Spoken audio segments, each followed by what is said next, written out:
Peace, peace, peace, gods and goddesses. How y'all doing? I'm Chocolate Amun Ra. It'll be the last video this morning. Just gonna give you a little heads up on a few things. This is part 2. Class starts between 4 and 5 p.m. If it's your first time watching it, you can go on my YouTube page or Facebook. Sometimes I have a tendency to share it. You can go to my YouTube page. It's simple. You just, type down Denzel, or you can type down Chocolate Amun Ra, and it'll pop up. I do want to say this. The reason why I have class is because, my opinion, even though I said in the first tape, I want to, elaborate a little bit more. They don't talk about things like this here. You see this book? It's a Neely Phillips book. Anyone you're familiar with this book, this is Neely Phillips' book, the United Independent Compensatory Code System Concept, textbook, workbook for thought, speech, and action for victims of racism in the white supremacy. A lot of people don't understand white supremacy. I don't care what culture you is. A lot of people don't. You know what I'm saying? And make a long story short, get the book, you read it, you understand it. And for those who like to sit up there and make a judgment call, trust me, your judgment call is be way off keyboard, and you don't even want to know. Another thing they don't talk about in church is stolen legacies, the Egyptian origin of the West philosophy. The stolen legacy. Yes, stolen. Do churches talking about that? No, they don't. They'll give you names. They'll talk about Egypt to a certain point.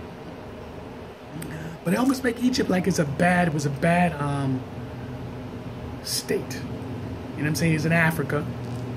And they want to make Egypt like it's this bad situation. Now, if, according to the story, if Jesus was in Egypt, that's where he learned.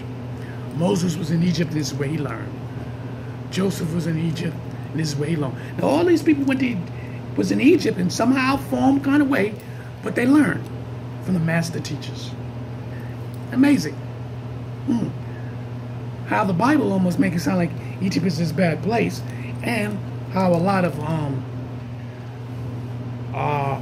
preachers and pastors, they also make Egypt is like this bad place, all because of the story between Moses and Ramses, according to the story. You know what I'm saying?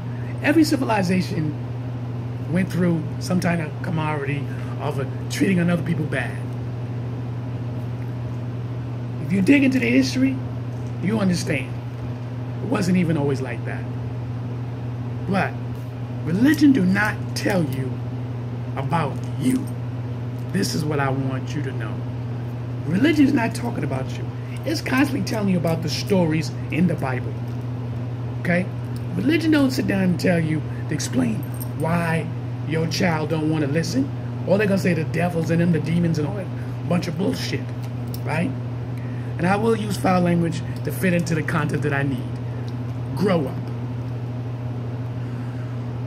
Religion tells you what you shouldn't do, what you're not doing.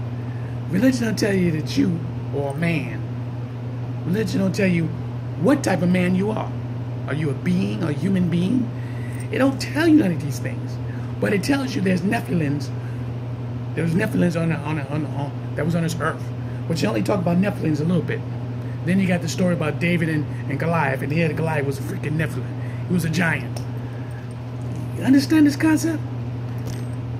Religion has its own little ways, but it doesn't give you the spirituality system that flows, that discipline that it flows. I mean, you could be punished in religion, and then it tells you in another scripture that Jesus Christ says all you gotta do is ask for forgiveness, and you will be forgiven for all things. But the man in the congregation, or the church, they don't forgive you like that. So, I'm not telling you not to go to church. No, that's not what I'm saying. What I'm telling you is this. There's more than you. It's more of you. It's more up here to unlock. Religion bound you. It put you in a box. It confused you. You're not free. I don't care how much you read and you think you know. You're not free from religion. You're trapped in this form. Some of you are institutionalized. Really. You don't want to convert. You don't want to learn nothing new. I was just like you. I was just like you. I didn't want to convert. I was a Jehovah's Witness for many years. I didn't want to convert. Now, when y'all use the word praying, some of y'all pray and go, I'm blessed. You take words and just splatter all over the place. You're supposed to ask for what you truly need. And you're supposed to ask specifically. And you're supposed to say, thank you. In whatever language you want. Remember, do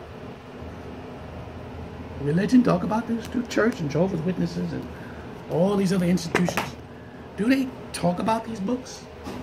I just use these two books as examples. Do they? We need to learn. And this is why I have the class. And I told you before, get your pencils or papers, do your research, cross-reference. I'm Chocolate Amun Ra. If church is helping you, you continue going to church. If you feel the freedom in church, continue going to church. Because you need something. You need something for some kind of refuge. But you don't need drugs, alcohol, and any of that stupidity from somebody trying to dictate you.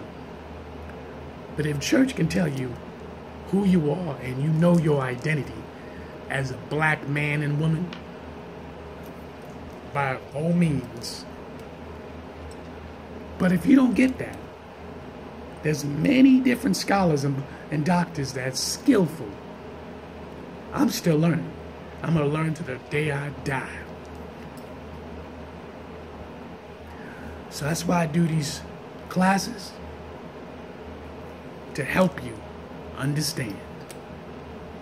Peace upon you.